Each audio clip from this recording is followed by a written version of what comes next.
All right. It's a new episode of How Are You Now? And normally I would have TR here to say, How are you now? Good and you, not so bad. But she is out today and has been off work all last week plus, sitting at her sister's bedside. Grace was on our last episode of season 1, which was Fuss in the Back Bush. And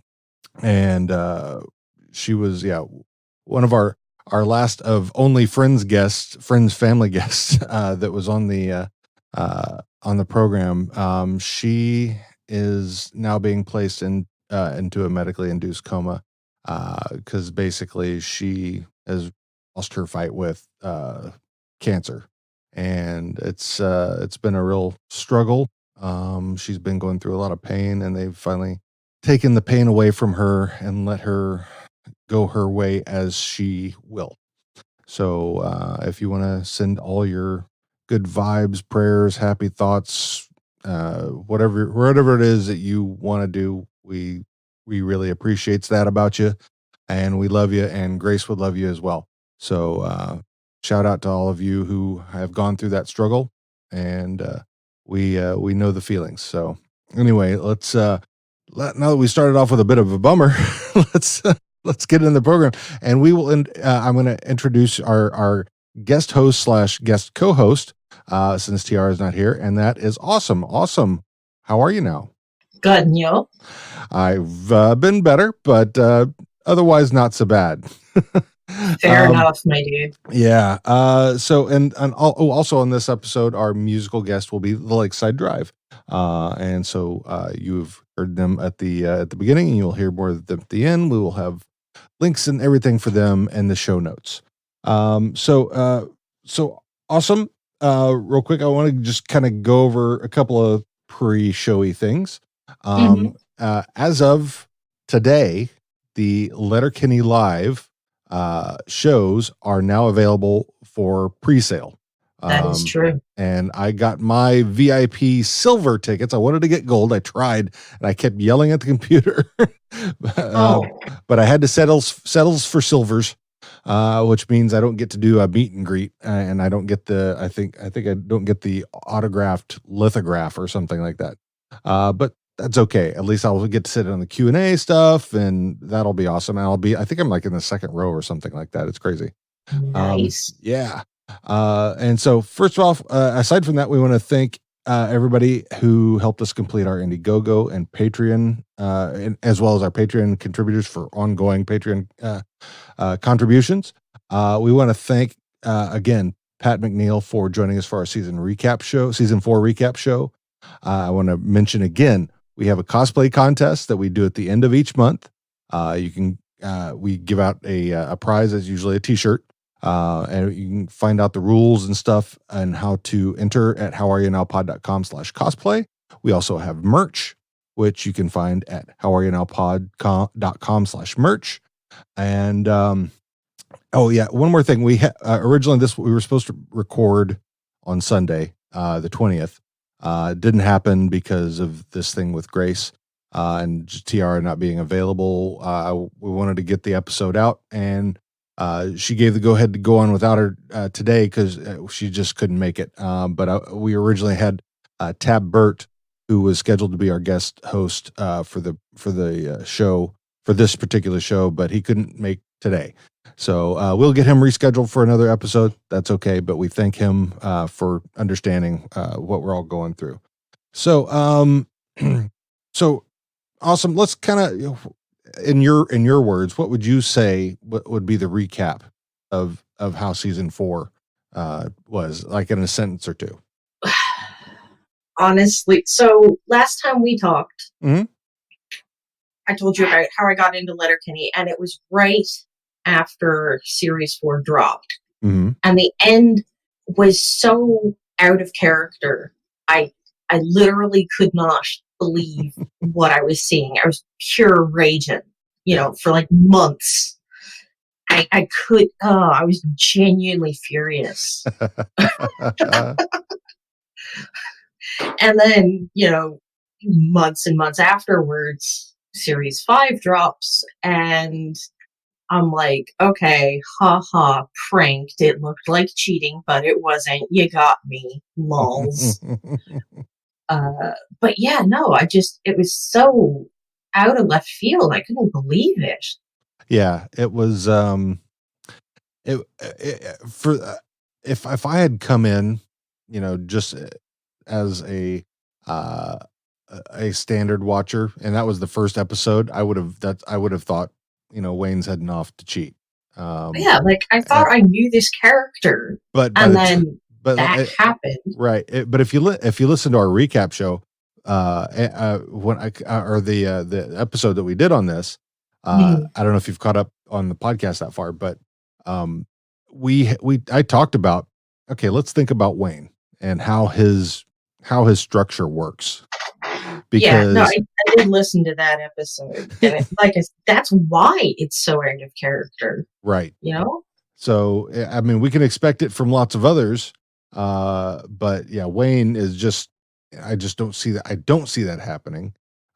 He stated over and over again how how shitty cheating is, Oh and yeah, yeah, and they've restated that again and again. and you can see it in how he approaches relationships too. Like he was, once burnt, twice shy. Oh It yeah, really fucked him up what Angie did. hmm Um, to the extent where he like holds himself back oh all the totally. first series from engaging with people who are interested in him. He falls into his comfort zone Mm, of choring and drinking, and that's good pretty and much it. comfy. So yeah, my thought was that there was two threads that kind of went becoming more of a community, but Mhm. included distractions of Tanis into Wayne's love life with Rosie. Also, yeah, and that the season ended where it made seem more that Wayne was going to go cheat with Rosie. Um, cheat on Rosie. Yeah, cheat on Rosie with With Tanis. tennis. Yeah. Yeah. I mean, not that getting. Then we jump. Let's jump to this season, where season 5, episode 1, we don't fight at weddings, where we start where that left off, and again, it shows Wayne heading off to what it looks like he's going to go cheat with Tanis, and then we cut to the cast of the Hicks hockey players and everybody talking about what happened, and it's kind of like a complete cast cold open. So Yeah. I went through and I watched and I like focused on each character and what their general tone of, mhm, because Wayne tells a story and then his friends all provide these euphemisms for the actions. yeah, And, if you break it down by individual, Derry seems supportive and enthusiastic, even yeah, though he used to be sweet on tennis. yeah. And then you have Katie, whose disapproval is very clear, even though she, messed around with Mrs. McMurray. Well, not only that, but but it's like the part where it talks about cheaters are, is it 95%? 95%. Yeah. So Yeah. Yeah. she's talking about herself in that case, I think. Yeah. Yeah. She's mitigating a little bit. And then the hockey boys, they always approve of takedowns, so they're 100%. Like Stewart talks about, he's God fearing. Oh, Stewart is so fucking awkward. He says everything in like this highly suggestive tone of voice, but he's also super judgy about it. Oh yeah, well, because And he's, then, whether, I mean, even at the wedding, where how he is, but how he's a gatekeeper. He's one of those guys, you know. yeah, yeah. And then Tanis, of course, for her part, she's impatient. Yeah. She's like, "Can we just get Can, this ring can we rolling?" can To we use bang already? parlance. Yeah, right. And Uh, then Dan seems hesitant but supportive because Wayne is his friend, yeah, so he's going to support his friend. yeah. Well, Dan is like, listen, this is you. This is your life. You choose it, and I mean, whatever you choose, I support you. So, Yeah. I mean, And then when Wayne goes to confront Rosie, it's always fascinating to me that they have identical scripts again. They talk to mhm, each other, yeah, you know. And then, of course, they part on good terms, which is sure, nice. yeah. They're definitely I think they're definitely always going to remain friendly. I mean, I think the only thing that ever got Yeah. her upset was the fight with Bradley. which then Bradley had to say, listen, this was our thing. This has had nothing to do with you. Yeah. This is between me and him. It's fine. Right. And it ended how it should have ended, is what he says. Yeah. Oh, man. No, because that was the other episode I was on. Yeah. It still kills me. Is he Biggie and Pac? I'm like, cheers to that, bro. We go through all that, and then they decide, we're gonna give it the old college try and good stuff. Yeah. And then we that's the open. We cut into the kitchen where all the skids are sitting around. The Hicks. Yeah, sorry, the Hicks. Yeah, the Hicks are all sitting around and talking about winter versus summer weddings and things like that. And then they get in a conversation about Derry's suit, and it kind of goes a little bit like this. So Derry, are you gonna be wearing your dad's suit? Do falling timbers make timbers? Who the fuck are you? Yes, Katie. I got it for a grade 13 semi-formal from the Letterkenny op shop. Loves the op shops. I'll take the Sally Ann. You wanna know what? That suit is so dead, the last time you wore it told me the Dire Straits were the greatest band of all time. That suit is so dad it ate all the lunch meat on the way home from the grocery store. That suit is so dead it owns a VHS copy of The Hunts for Red October. Say, Dan, you gonna cold rock a kilt? Like my grandpa's and his grandpa's before him. A little class, a little sass, and a lot of ass, all in one tartan's garments. I love that. All of it. A lot of ass. So, first of all, yeah, I love the callback to the moist gag. Yes, fucking hilarious. And then, who the fuck are you? I love that when he says that. Like, don't get notions. Like, calm the fuck down. And also, at Jared Kizo, if you are listening to this, Dire Straits rocks hard, and you can fucking fight me. Damn right they do. And I'm a dad, and I can say it. Straits, so. They're the sultans of swing. God damn right. Fuck. And then we after that we learn first about Sidiots and how shitty they are, and then that's where we get the title of the episode. Title drop number 1. Fight at weddings. Right. Title number 1. Title number 2 comes later. Yeah. Very quickly. Yeah. We get a lot of information very, very quickly when they talk to Wayne. Wayne's never been arrested. He's only ever had one job, not Jewish, and owns 2 suits. One for weddings, one for funerals. I like that. What about bar mitzvah? Not Jewish. What about a bat mitzvah? Still not Jewish. Still not Jewish. I am Jewish. I've been to both. They fucking rock. Doesn't mean that you can't go to a bar mitzvah or a bat mitzvah. Yeah, no, I had plenty of Gentile friends at my bat mitzvah. Jesus. So then we cut to the wedding reception where they're all walking in, and they walk into this musical montage in this order: Katie, Dan, Derry, Tanis, followed directly by Wayne. And I thought that was an interesting dynamic there. We could talk about that. We'll talk about that at the end, because I do want to talk about that. Yeah. No, I was gonna say it's shot in slow-mo, which is the same thing they do for intros for romantic interests, and they do it for fights, and that's when they do it. So they get in, they're all standing there in front of their table, and we found out that Derry has questions about same-sex relationships, like, what if you fall with someone with the same name? And then Wayne says he could never hook up with a Katie or Catherine or any similar type, and Katie couldn't hook up with any Wayne unless it was Gretzky, or I don't remember the second one, or the last one was Newton. Rostad. Rostad. I'm guessing it's a hockey player. Yeah. Okay. That's why I don't know him. But yeah, Dax and Ron come up and they talk about wanting to take down Wayne Gretzky and end up at a 99, and that's where Derry has his first question. What's a 99? That's where you're doing it while you're spooning. So I'm down with the 99. So then then we have our first introduction of the Sidiots. And I don't even remember everything they say. They're just assholes. Yeah, they use a lot of hick standard colloquialisms and just to make fun of them. Yeah, and kind of not exactly precise, but just it's definitely a caricature of a hick. Yeah. that they're doing. And then anyway, Katie and Bonnie head off to the bar. They get to the bar. The idiots are there to hit on them, which they're just a bunch of assholes. Again, the BMW X3, which that I think that's probably the thing that stuck out the most, is that there's always some idiot who thinks that, and especially a idiot who thinks their BMW is going to be the thing that is the leg spreader, the panty dropper. BMWs are drug rep and drug dealer cars. Don't fucking at me. Then we cut to the DJ booth where Rold is trying to get Stuart to play some standard wedding reception music. So, the, I can't even remember the names now. Like the Brown-Eyed Girl. Yes. And Shout and Lean on Me and Ain't No Mountain High Enough and Mama Number 5. Yeah. So, and then McMurray walks in and tells Stuart he has to play the chicken dance and why he has to, and Stuart tries to make it seem as DJing is just some sort of art form that he just can't be bothered with all this other crap.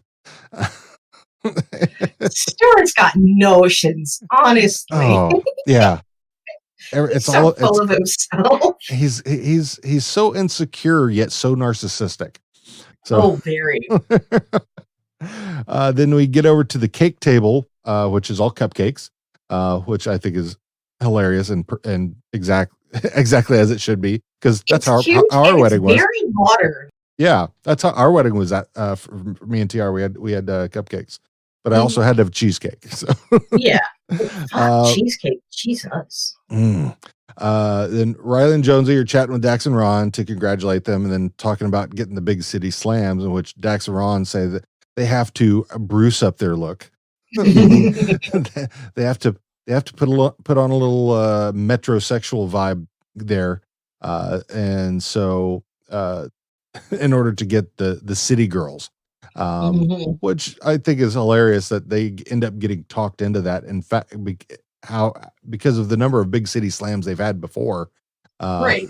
So, they end up getting talked into it. Then we go back to the Hick table, and as Dan is talking about how Professor Tricia says that the number of homosexuals in Letterkenny is growing, and that they should be soon having a gay pride parade, which ensues a chat about the pride parade name, which goes like. So Professor Tricia says that Letterkenny's developing quite the homosexual scene, and we can likely expect some pride parades next spring. I've never been to a pride parade. What's it like? It's like a Santa Claus parade, except instead of handing out candy, they hand out condoms. Should probably start thinking about a name right now. Great day for gay. A hard gay's night. Eyes Pride shut. And Pride Grange made of. Pride of Chucky. Independence Gay. Ferris Bueller gets off. Star Wars Vogue 1. The Princess Pride. Pride of Frankenstein. Pride and Go Seeks. Carlito's Gay. Night of the Giving Head. Lay anything. Final Fantasy. Third cock from the sun. How Fella got his groove pack. The gay, the earth stood still. Eat Gay Love. Dr. Strangelove, or How I Learned to Stop Worrying and Love the Bum. Bonnie and Pride. Oh, Bonnie McMurray. I love that. Star Wars Vogue 1. Yes. Oh my God. I think, the Doctor Strangelove was great. And Love the Bum. How Fella got his groove packed. Oh, those are some good ones. Who is as uncomfortable with bum stuff as Wayne is. He was like really into like the punny names. If he can come up with something that he thinks is funny, he'll definitely let it fly. I also, because this appeals to my particular interpretation of Wayne, I also love that he came up with Night of Giving Head. That's his favorite thing. You fucking know it is. That's definitely me for sure. So at the end, the Sidiots show up again, and then Katie, Bonnie, and Tanis have taken off to the ladies' room, and the Sidiots show up to fuck with them at the ladies' room again. So the Sidiots are just everywhere, causing grief. We go back to the DJ booth. Jim Dickens shows up with his list of songs that he wants to see, all by Brooks and Dunn. I think there's 5 or 6 songs that he has on his list, and they're all Brooks and Dunn songs. I was in where they had other songs. So he definitely wants him to play Boot Scootin' Boogie, but Stewart says no. McMurray then shows up with his cassette tape from his tractor of Chicken Dance, which brings to mind, why is he listening to Chicken Dance in his tractor? Well, he puts it on for the chickens, remember? But he's in a tractor. Yeah, no, so he just like listens to that recreationally. He's such a fucking awkward kid. I mean, if he was playing it for his chickens, maybe because while he was feeding them, I could see that maybe. But no, he's listening to this in his tractor. Right? Come on, man. And like on a cassette, no less. It's like I still own cassettes, but I am definitely of an age where also I'm an archival librarian. So. Honestly, I would almost half expect that for that would be a more of a an 8 and for McMurray an 8-track situation. Yeah, exactly. Honesty error. I have 8 tracks. I have an 8-track player. I maintain it myself. Oh man, I haven't had an 8-track in probably 30 years. The great thing about 8 tracks is you cannot get bad music on 8 tracks. True, it's impossible. So the city, so let's see. Oh yeah, we got the Chicken Dance, and then back to the Hicks table. Tanis leaves. No, wait. Back to the hockey players table. Oh right. Yeah. So yeah, Katie and Bonnie show up. And give Riley and Jonesy grief for being bruised up. It says a manly man never goes out of style. And fucking Riley and his man bun. Oh God, I love it. I love it so much. That is so fucking hilarious to me. Like I laugh every time. You know what I think is great about it is how when I think of Dylan Playfair, he grew up in hockey. And his dad is famous for fucking losing his shit. Yeah, Jim Playfair. And so what I think I love about that is that he goes along with all these things, and he knows exactly who these guys are. I mean, so it's perfect. So yeah, they so Katie and Bonnie give him enough grief for bruising themselves up. And they talk about taking down an older lady. Yeah, the 50-year-old. I looked at those ladies; they did not look 50 years old. So she made a pizza, she made a pizza, and Jonesy just looks so fucking he looks a little. I don't want to say disgusted, but he looks appalled a bit. Well, I wonder if it's more that he's disgusted because of that, or because nobody's ever made me pizza. I think it was. He said I had to sit and talk while she made a pizza. Right? Yeah. Jesus. Yep. I think that's what got him more than anything is having to actually talk with his takedown. So, somebody who's definitely out of your age range. Out of his comfort zone, definitely. Yeah. But that was that was awkward. Oh, super. And how it ends up as well. But anyway, we get back to the Hick table. Tanis is sipping her drink, and she's disgusted with it because I'm guessing it's vodka. I think it's a G&T. Oh, is it? Okay. Yeah. She leaves. She goes, she goes, I'm not, what did she say? I'm not some skinny. What about ballerina trying to get skinny? I'm going to get some rye. I gotta go get some rye, which that's almost the same as the Ron Swanson saying is, clear alcohols are for rich women on diets. Yeah, no, that is my family motto, first of all. Secondly, when she spit out her drink, Wayne looks just so disgusted. He's like, oh my God. Well, I think, yeah. He's like, you did that shit in public? Because it's either he's thinking are you going to drink that again? Because she hasn't said exactly why at that point when he makes the look, or he's thinking, he's thinking a lady's not supposed to do that. Oh, he is definitely thinking like, oh my God, that's not polite. And then, Katie and Bonnie walk up. Katie talks about how she got hit on by a guy in a top hat. Oh, it's so fucking. What's wrong with top hats? Fucking Willy Wonka is on their list of guys who look good in top hats. And what I want to know at Jared Kiso, did you mean Johnny Depp Willy Wonka, or did you mean Gene Wilder Willy Wonka? Because there is one correct answer to that question. Okay. I can't say that I've actually seen either one of them in whole. You whore.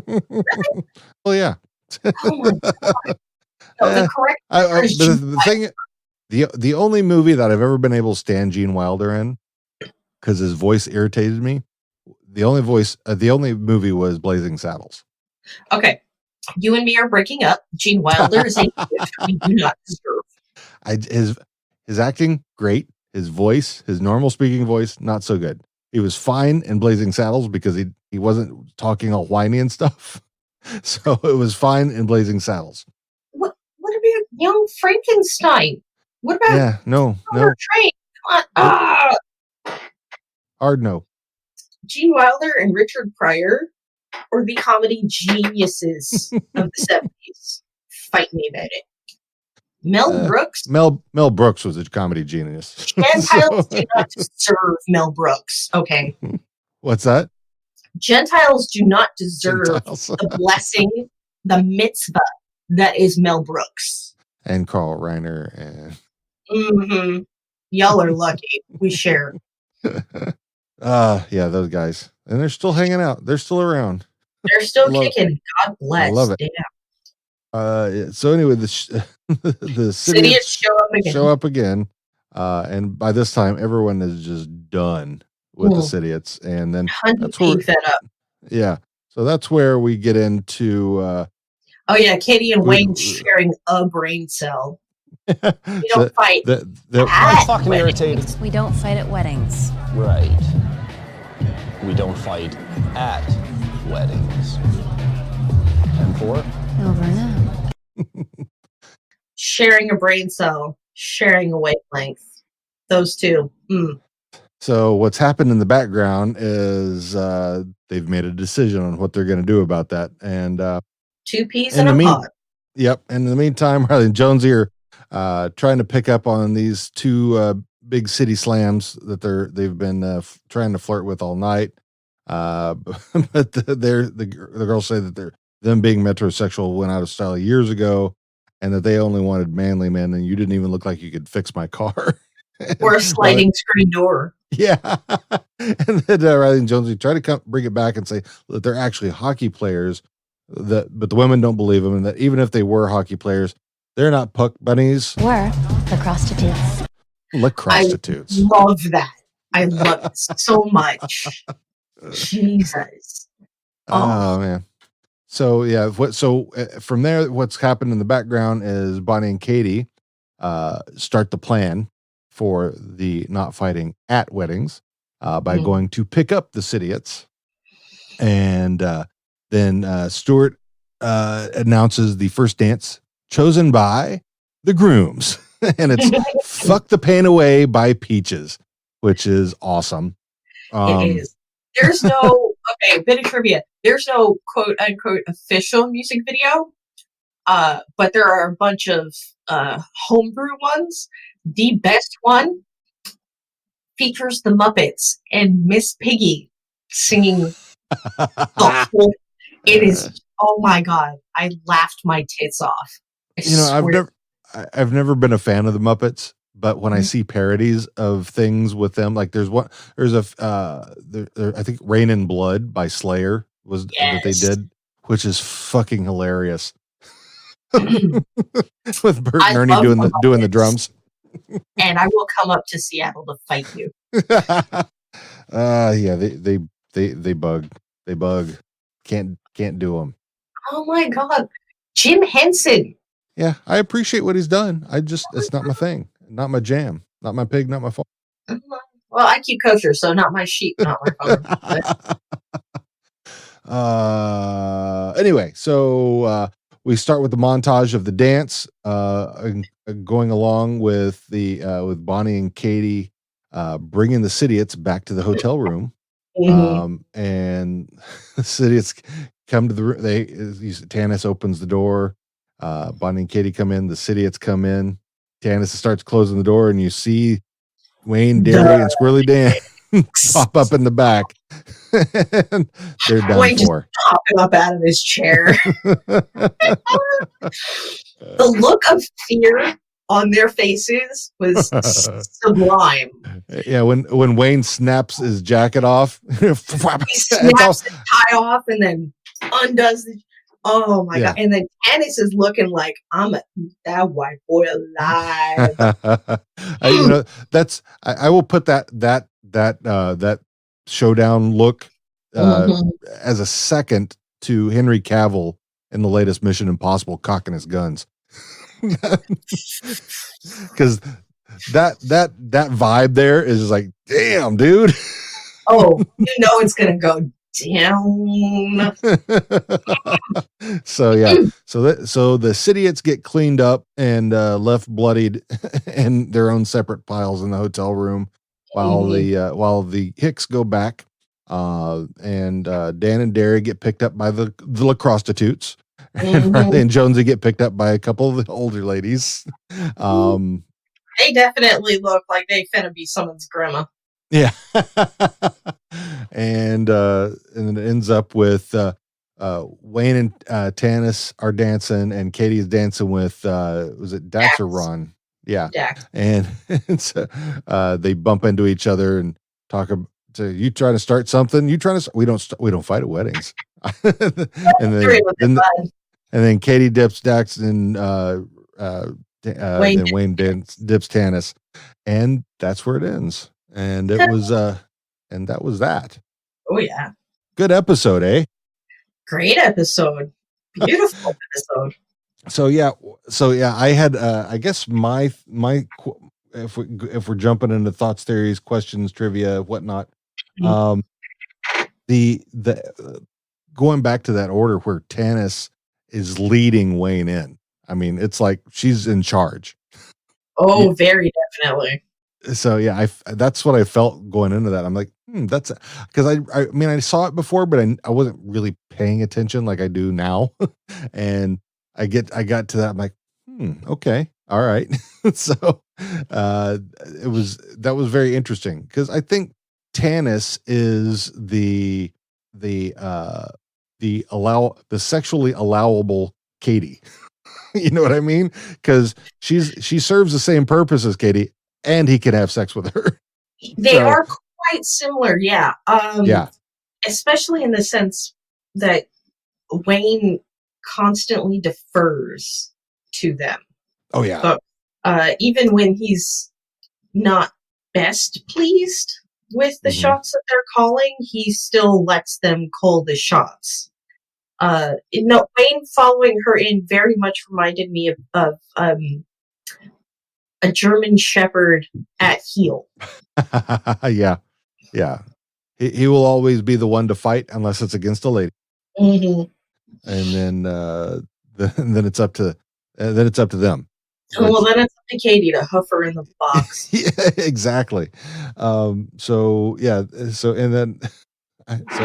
that whole thing. I mean, because there was no strife. It was just obvious. I mean, because how they were with each other, they are equals in many ways, but she's definitely the one who commands the overall respect. You know what I mean? Well, yes. I don't particularly enjoy deploying this phrase, but she wears the pants in that relationship. Yeah. As does Katie. So yeah. Yeah, quite. I mean, Wayne is, again, and this will be a reference to season 7, which I believe you watched at least twice. Oh, at least twice. I mean, we know how adept Wayne is at things that are chorin. This includes agriculture, and so he's seen as the most knowledgeable person in the area. There's things where he is definitely the leader in scrapping, chorin, anything farm related, and I think he's good at passing down, the knowledge of his forefolk. Yeah. So, and he's got his standards. So, you always know where Wayne stands. Yeah, no, he's very unambiguous about his beliefs and ethos, and he bears that out in his actions. Very true. Yeah. Whereas it kind of goes, and Tanis and Katie are I could see either of them, how Katie answered the 95% in the wrong, if it was on the other foot, that Tanis would be exactly the same way. So they can forgive a little philandering, Situationally. Yeah. I mean, yeah, because Katie says 95% in the wrong, and then Tanis says rightly seduced, or whatever it is. She said seduced proper. Fair and square. Seduced. Fair and square. Yeah. So it's kind of, whereas Katie is kind of hemming and hawing because it's Wayne, and it's her that she's kind of talking about. She had the shoe been on the other foot, she would have said the exact same thing that Tanis said. So yeah, and then let's see, what else did I have? The whole thing about the chicken dance. I thought that was an interesting thing about how he has a cassette of the chicken dance in his tractor. I mean, I wonder what else is on that cassette. Oh my God. The idea of a McMurray mixtape fills me with fear and dread. Like, I'm getting apprehensive just thinking about it. McMurray mixtape. Oh my God, we'll have to come up with a list of the songs that would be on 8 tracks playlist. Fuck. And 8 tracks is actually a streaming site where you can upload playlists of at least 8 tracks. So, and the other thing that I noticed about this one, Bonnie McMurray, when Bonnie McMurray was like, oh, you're here. It wasn't the Bonnie McMurray. It wasn't that. Yeah. This it is was like acknowledging her cleverness with her pun and her presence. It wasn't like just lusting after her. Yeah, and spoiler alert, I like how she's treated in season 7 as well. She's given her agency, and she is chef's kiss, A+, 10 out of 10 would recommend to a friend. Yes, definitely. So yeah, there will be spoilers of season 7 probably peppered in and out of these. If you haven't watched it yet, you definitely should. Because it's been out over a week now, so get after it. I had somebody get on to me on Instagram because I posted a video that was a spoiler. I'm like, listen, I didn't watch until Wednesday, and I've watched it 3 times since then. So I'm like, if you haven't watched it yet, that's on you. Quit being on social media. It's like the Game of Thrones. Tiara totally stays off of social media. Yeah. If you don't know that Vader is Luke's dad, where the fuck have you been? Under a rock? Get off it. Yeah. His name is Darth, which means dark. Vader, which means father. Figure it out. So yeah, I told everybody in our Facebook group, listen, training wheels are off come the 20th. And so I took the training wheels off, and there were some people who I made multiple posts about it. It's coming. And people still got upset. You know what? Don't be on social media if you are expecting to stay spoiler free of anything, because it will not happen, especially if you track the tag. So yeah. That being said, there was some classless ass clown on Reddit who posted the score to the fucking National League final game like hours after it, while it was still happening. And I was like, hey, don't do that. Don't post the score on the day. What the fuck? He posted the score and the game hadn't been played yet? Well, I'm the game confused. hadn't finished. Oh. And I So was how did he waiting have for the my husband to watch that game. Because we both work. Yeah, I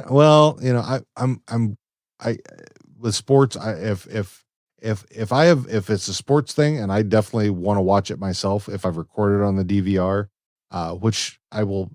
I have a hard time staying away from social media, so I expect to get spoiled. It's just the way it is. Spoilers are gonna happen, and if you the only way to keep from them is to stay off social media. Really, that's it. I did not expect to get spoiled for the National League Final Championship on a Letterkenny subreddit. All right. Yeah. There's a lot of crossover in the Letterkenny fandoms. So whether it's because you got hockey. American League. What's that? Jays are in the American League. Okay. Yeah, we're talking about baseball, right? Oh yeah. Okay. Yeah, I don't watch baseball anyway, so baseball I wouldn't have known. And Gaelic games are what I watch. So okay.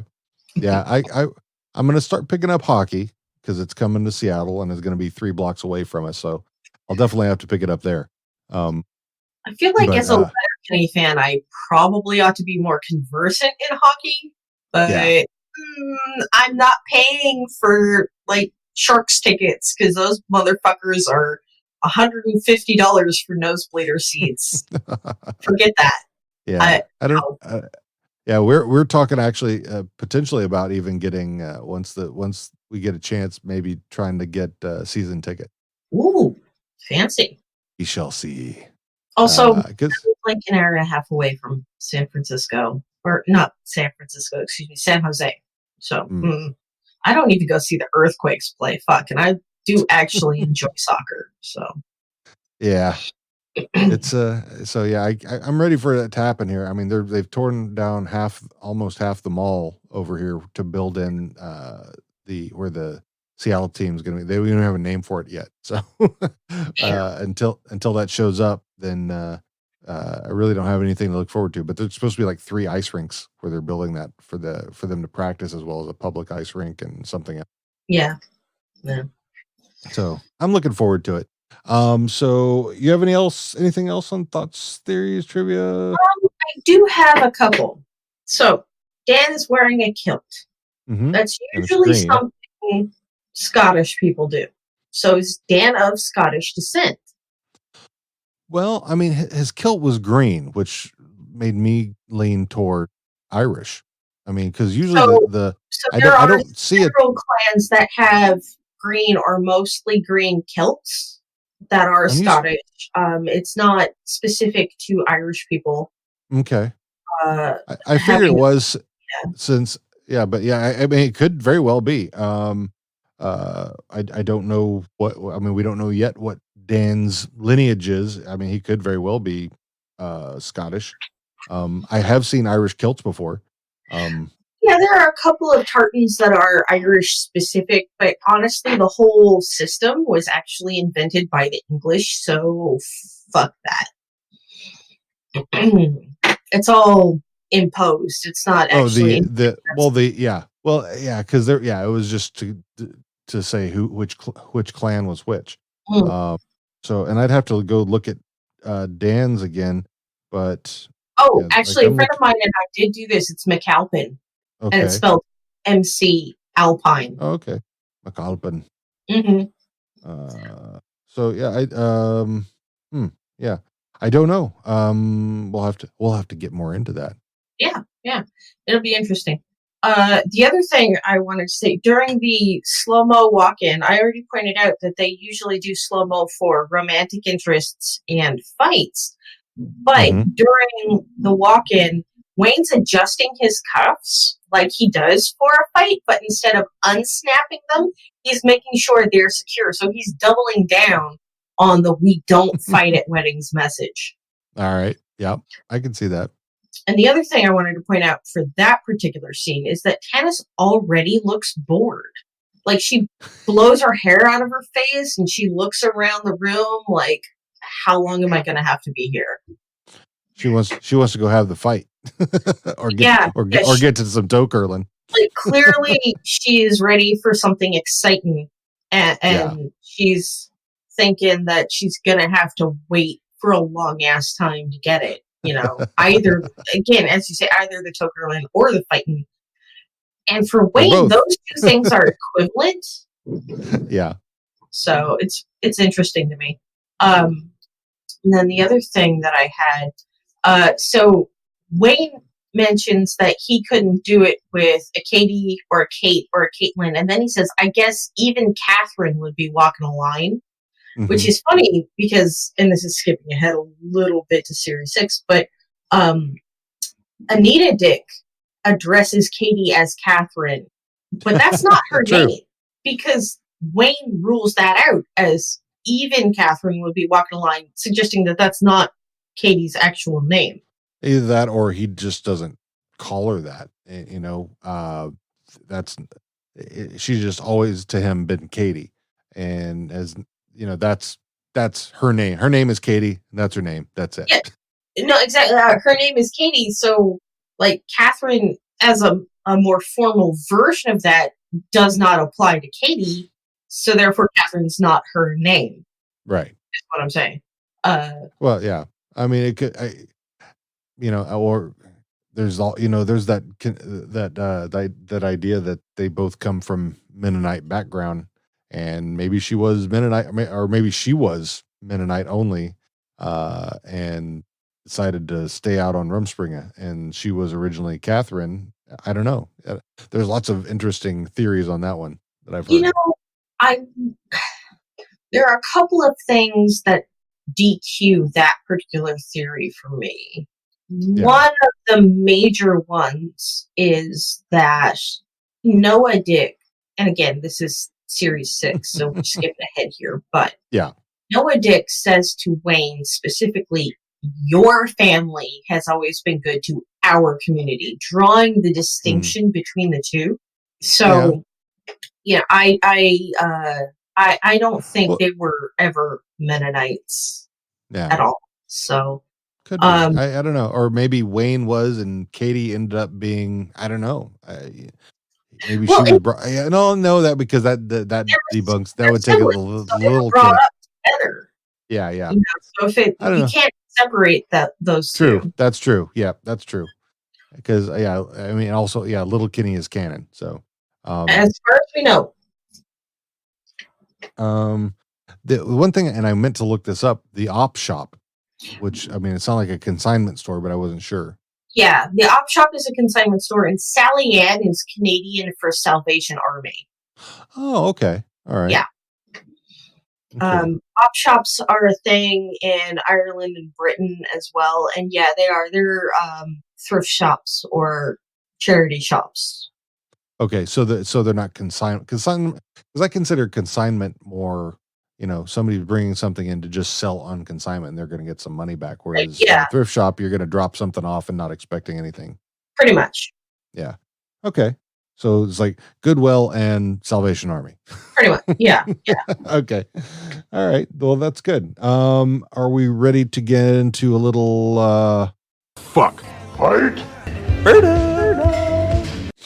Sounds grand. All right. So let's see, and you'll have to. I think I've got everybody's name in here. So we'll start with, as we always do, Wayne. Well, I'm always down to fuck Wayne. That being said, he is with Tannis at the moment, and whilst we know that Tannis is down to have a three-way, I don't think Wayne is. But if she could talk him into it, yes, I would definitely three-way the both of them. Fuck me. Holy shit. I'm down with that. Yeah, I could see that. Totally. Eiffel Tower. Oh my God, please. Let them Eiffel Tower me. Katie. She's keen to get laid. I'm keen to help her out. Get after it then. I'm gonna fuck Katie. Fuck yeah. Derry. He's got dorky moves and a terrible dad suit, and I am a slut. Hey, you know what? Derry. He and he loves to dance, so he's gonna put it on at the wedding. So Yeah, absolutely. No, I love his little like jacket shifting move at the beginning. He's super cute. And swinging his hips. Yeah, yep. I love Derry.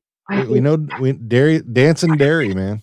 And again, calling back to the Pride Parade puns, he came up with Star Wars Vogue 1 and Doctor Strangelove. I'm Daniel. You know what? For the first time ever, I'm going to say fuck Dan. All right. Yeah, I love the kilt. He's fucking rocking it, dude.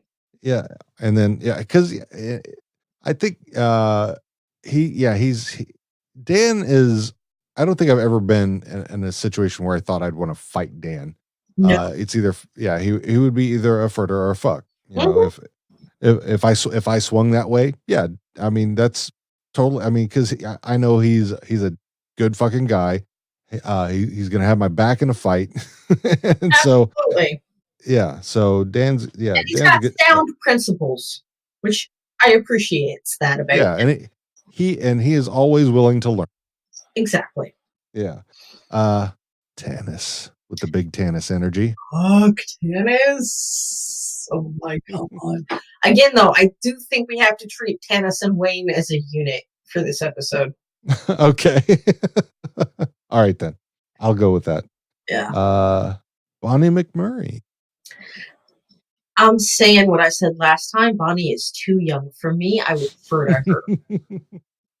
And I would join Wayne, Derry, and Dan in beating the shit out of the Sidiots. Because, goddamn, have some decorum. Fucking please. Yeah, seriously. Yeah. I mean, it definitely goes along with you don't honk at girls, you don't holler at girls. And you don't talk to them unless they want to talk to you. That's right. Texas size 10-4. Riley and Jonesy. I'm going to defer to them. Yeah.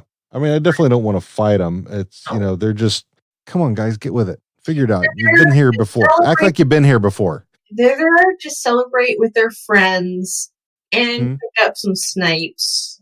They're striking out so hard because they let themselves be talked out of doing, what they would normally do. Doing their thing. They try and change themselves in order to get takedowns, and then they learn that doesn't work. So, just be yourselves, boys. I mean, let's hope that they've learned something from this. So let's hope. I think it's cute that they let Dax and Ron talk them into it because they're their friends. Yeah, and I love Dax and Ron. Yeah, exactly. How do you not? I mean, they're great fucking guys, and they're next on my list. Yeah. Now, that being said, and again, skipping ahead to the Valentine's special, and knowing that they're down. They're poly, yep. Yeah. I would fuck Dax and Ron. Yeah, if I swung that way, I mean, I totally dig those guys. Let them rearrange my insides. Yeah. I love it. Okay, and I'm gonna have to learn. Dax is the tall blonde one, right? Nope, that's Ron. See, I knew I had that wrong. Strike one. It just it felt like it should be right. He seems like more like he should be a Dax. So I would just like how he gets so when he's talking about doing his takedowns. Oh, he just gets a growl. When the boys were questioning at the end with their drinks, it's like, what are we even doing here? I don't even drink cocktails. I drink beer. Right? Like little growl there is just so that is a 5-year-old in need of a graham cracker and some apple juice and a nap.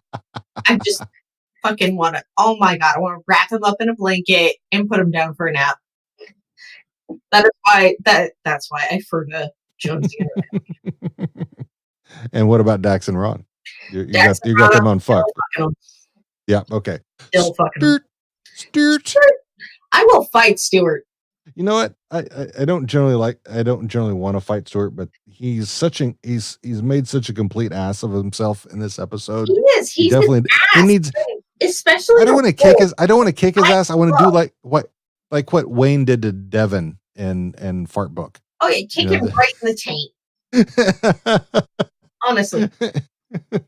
Wait, Rold is like, I promised the grooms this. That is how you got this job. Right. Fucking act accordingly. Definitely. But at the end, he did play the song that the grooms requested. That's true. However, he also consistently treats Rold like shit, and I am not opposed to that. Oh no. Rold is so solicitous and devoted. Rold is my Disney princess. Yeah, that tracks.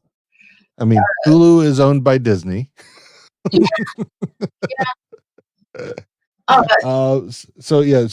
Rold is next on my list. So what do you have for Roldy? I'm gonna fur to Rold because he needs a hug. Again, if I swung that way, I would Furta until it got into that, because that's usually usually how that goes. Sometimes how that goes that way. McMurray. You know what? I actually didn't find McMurray that objectionable this episode. Yep. So I will refer to McMurray. Agreed. And Jimmy Dickens. Jim Dickens is a fucking enigma to me. I mean, like, he's so angry.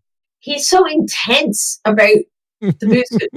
I also, during the litany of boogies, and again, I'm calling out Jared Kizo specifically, how did the Greenback Boogie not make the litany of boogies? What the fuck are you doing? Is that a Brooks and Dunn song too? It is not a Brooks and Dunn song, but it when Rold and Stewart are reciting all the other boogies that exist as alternatives.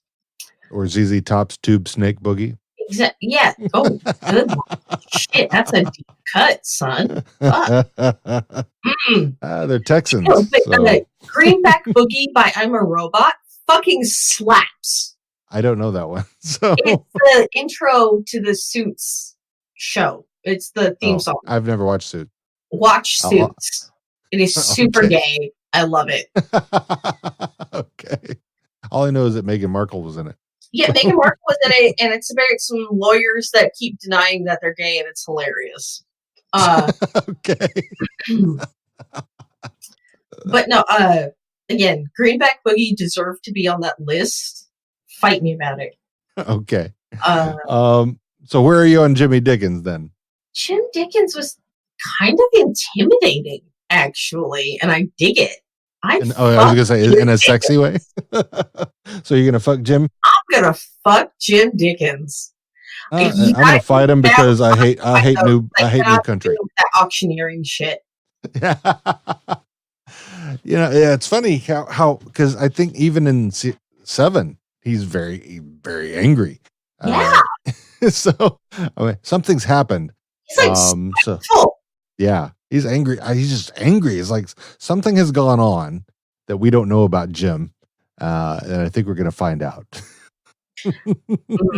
Maybe McMurray called him Dick Skin one too many times. He's done snapped. No more Dick Skin. That'd be there was no interaction with Wayne. Story. Yeah, had there been because we could really probably guessed at if he and Wayne had interacted, because they didn't, but we can guess generally how Jim is if he's talking to Wayne. Oh, yep. Nope. Okay. So because he'll start off and you got that right. I can make you scared if you want me to. Right. Yep. Oh, okay. I love that one. Oh man. So that's everybody I have on my list. Do you have anybody did I miss anybody from the cast? I mean, I didn't pick up the Cityots or the Big City Slams. Yeah, no, I'd fight the Cityots, obviously. Yeah. The Big City Slams, They're looking for dick, and I can't give it to them. So Strap it on, baby. I can't give them the strap. However, I'm not that into them, so fair enough. I wouldn't fight them, but I would pay no mind to them. Yeah, fair enough. Same.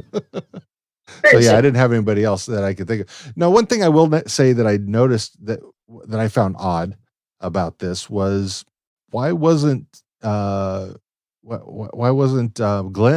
the wedding? Why I'm surprised he wasn't doing the wedding. Yeah, no, because during series, no, he's still ordained. He's still legally allowed to perform weddings. Yeah, he just doesn't have a congregation. That's true. Maybe Dax and Ron aren't part of the Church of Human Spiritualism or whatever the fuck it is. Yeah. Well, I mean, neither was Glenn at that point, right? So true that. So he's a freelance minister now. Yep. He's freelancing. All right. I thought that was kind of an interesting thing. Maybe they just couldn't, because I think Glenn commands so much from the screen. You know, when he's on, he's very, you can't miss him. You know, he's a stealer. Yeah. Yeah. So I mean, because you're trying to get, you know, your McMurray and your Jim Dickens in there, and so I think it kind of leaves somebody out every so often. So unless they started making longer episodes, which I wouldn't be opposed to.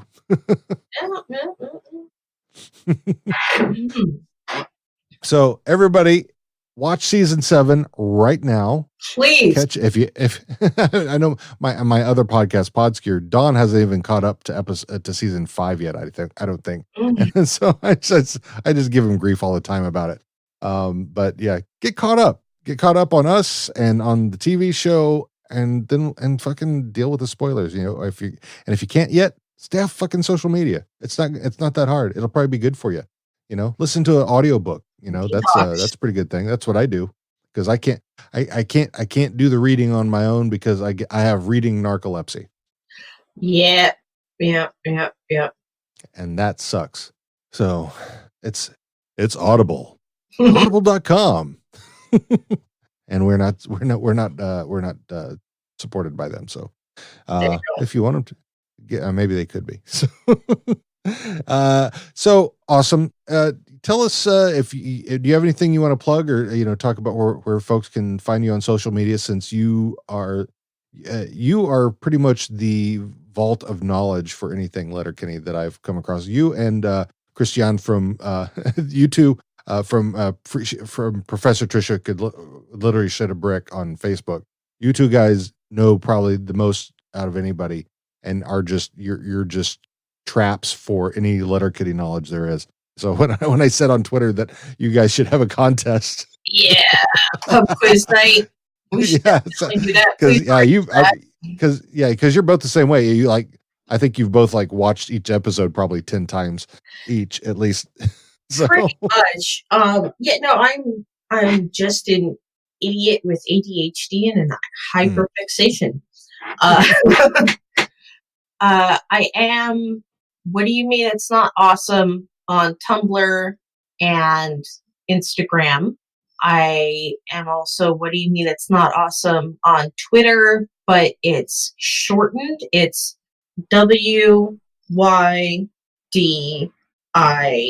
not awesome. No. I'll text you the link, put it in the show notes. I'll put it in the show notes. But you can remember all the Letterkenny stuff, but not your Twitter handle.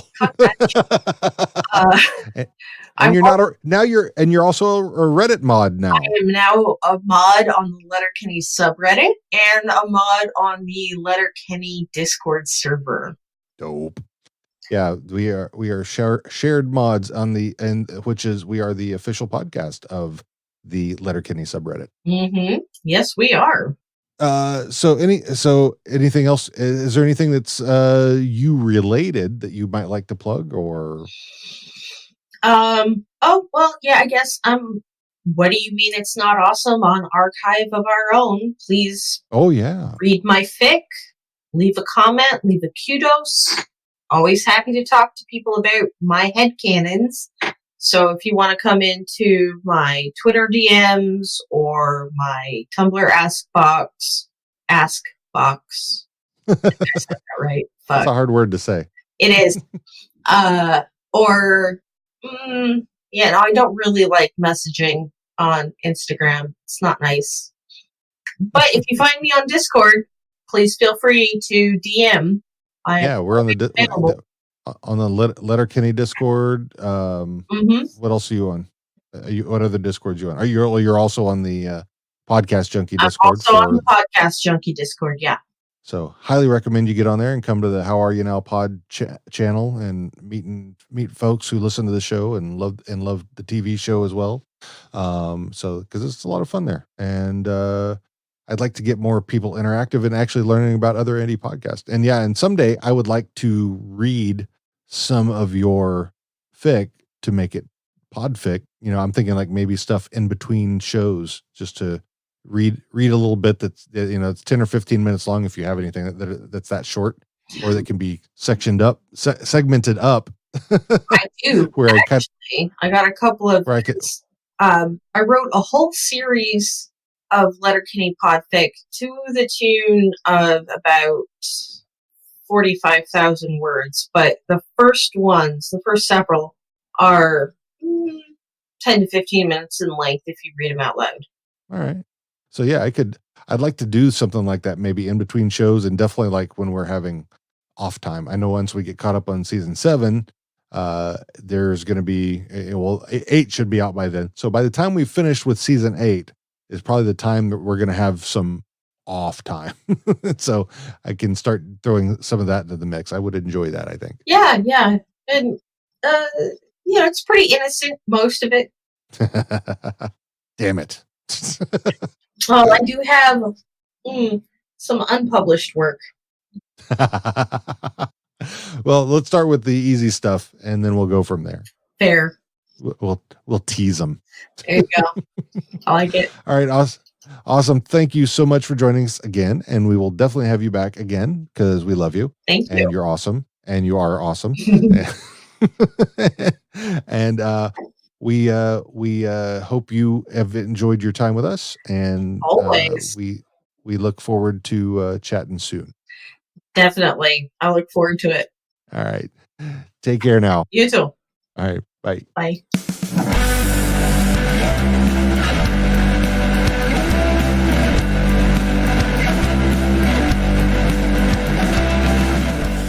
Thanks for listening to this episode of How Are You Now? You can always subscribe and give us a nice review if you want to. You can do that either on podchaser.com or on iTunes or Apple Podcasts. If you'd like to contact us for any reason, we can be found on the interwebs at howareyounowpod.com, on Facebook, Twitter, and Instagram at howareyounowpod, and email us at hosts@howareyounowpod.com.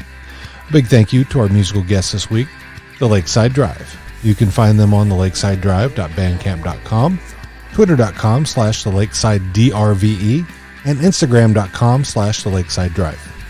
Thanks for being the lovely DJs that you are, and good night, Gracie, wherever you are.